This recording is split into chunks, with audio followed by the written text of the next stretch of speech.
رات کے جرمٹ میں بے پناہ برکتیں ہیں۔ ویسے تو حدیث شریف میں آتا ہے کہ اس کو تاک راتوں میں، آخری عشرے کی تاک راتوں میں تلاش کرو، لیکن حضرت ابی بن کعب رضی اللہ تعالیٰ عنہ قسم کھایا کرتے تھے کہ مجھ سے قسم لے لو کہ شب قدر جو ہے وہ 27ویں کی رات ہے۔ حضرت بایزید بسطامی فرماتے ہیں میں زندگی میں 2 مرتبہ شب قدر کو پایا ہے اور دونوں مرتبہ 27ویں شب کو ہی پایا ہے۔ اللہ تعالیٰ جل شانہ ہمیں اس رات کی برکتیں لوٹنے کی توفیق عطا فرمائے۔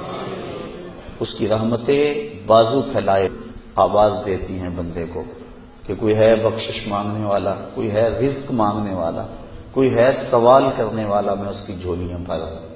ہم تو مائل بکرم ہیں، کوئی سائل ہی نہیں، راہ دکھلائیں کسے، کوئی راہ روے منزل ہی نہیں۔ صرف 4 اشخاص ہیں جو اس رات محروم رہتے ہیں۔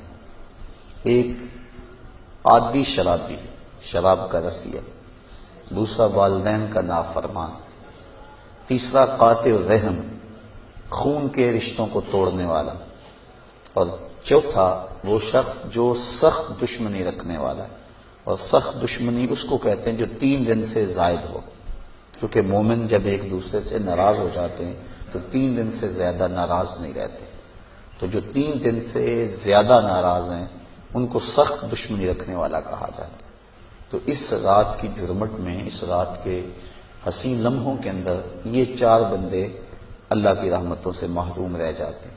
اگر توبہ کر لیں تو اللہ تعالیٰ جل شانہ اس رات کا حصہ ان کو بھی عطا فرما دے گا۔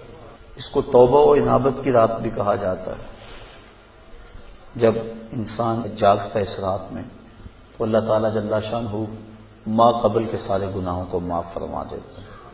وہ فرمایا کہ من کاما لیلۃ الصیام، لیلۃ القدر اس سے مراد ہے، ایمانا و احتسابا غفر لہ ما تقدم من ذنبہ، جس نے لیلۃ القدر کو قیام کیا اللہ تعالیٰ اس کے پچھلے سارے گناہوں کو معاف فرما دیتا۔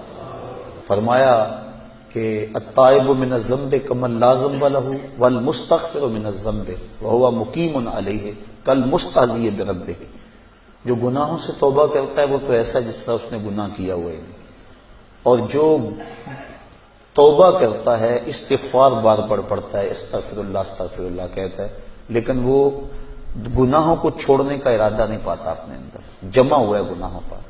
کہا کل مستہزئ بربہ، وہ اپنے رب سے مذاق کرنے والا ہے کہ جس پر استغفار کر رہا ہے اس کو تو چھوڑ ہی نہیں رہا، اس کا تو ارادہ ہی نہیں کر رہا کہ میں نے اس کو چھوڑنا ہے، تو وہ تمسخر کرنے والا کہلاتا ہے۔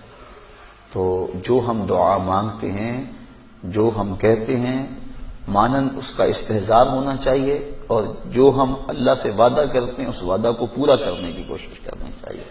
انسان کے توبہ سے گناہ مٹ جاتے ہیں استغفار پڑھنے سے، عفو و کرم کا مطالبہ کرنے سے، اور اگر گناہ نہ بھی ہوں تو اللہ تعالیٰ درجے بلند فرما دیتا ہے۔ حضور علیہ السلام نے ارشاد فرمایا میں ہر روز اللہ سے 100 مرتبہ استغفار کرتا ہوں، 100 مرتبہ، جبکہ حضور کے دامن پہ تو گناہ کا ایک داغ بھی نہیں ہے، لیکن اس کے باوجود 100 مرتبہ حضور اللہ کی بارگاہ میں استغفار کرتے ہیں۔ اور ہم جو لتڑے پڑے ہیں گناہوں سے، صبح سے شام تک ہماری زندگی اسی دلدل میں پھنسی ہوئی ہے، تو پھر ہمیں تو بہت زیادہ استغفار کی ضرورت ہے۔ تو اللہ نے یہ مجھے اور آپ کو توفیق عطا فرمائی اور امت کو یہ مزاج عطا کر دیا کہ وہ جتنے مرضی گناہ گار ہوں شب قدر کو تو جاگنے کا معمول بن گیا ہے، اور کئیوں کو الحمدللہ توبہ بھی نصیب ہوتی ہے، پکی توبہ، کہ مختصر سی زندگی ہے، پتہ نہیں کب سانسوں کی مالا ٹوٹ جائے اور ہم موت کی آغوش میں چلے جائیں، پھر کوئی حجت باقی نہ رہے۔ مجھے اور آپ کو اپنی اصلاح کے لیے کوشش کرنی چاہیے۔